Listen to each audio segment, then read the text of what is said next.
Ils enchaînent meetings, déplacements et interviews depuis des semaines.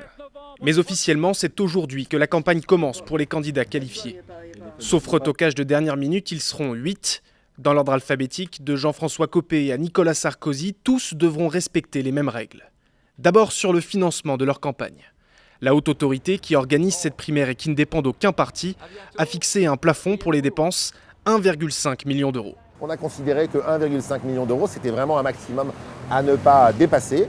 Et chaque candidat, le vainqueur de la primaire comme les perdants, publiera en décembre prochain son compte de campagne primaire. Et s'il y a dépassement, qu'est-ce qui se passe? S'il y a dépassement de 1,5 million, ça se verra sur le compte de campagne. Nous n'avons pas de pouvoir coercitif. Ça sera un problème politique, bien sûr, pour le vainqueur. Voici d'ailleurs le tableau que devront scrupuleusement remplir les candidats pendant la campagne. Réunions publiques, propagande téléphonique ou encore sondage, tout sera passé au crible. Rien de tel en revanche pour les temps de parole.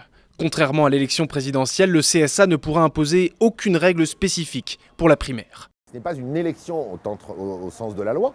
Elle n'est pas organisée par l'État, ce ne sont pas les préfectures qui sont mobilisées, ce n'est pas le Conseil constitutionnel qui est le juge de cette élection. C'est nous, c'est la haute autorité de la primaire qui est l'organisatrice de cette compétition qui a un objectif, n'avoir qu'un seul candidat à la fin. D'ici au premier tour, les candidats se retrouveront les uns face aux autres au cours de 3 débats télévisés, dont celui du 3 novembre sur iTélé.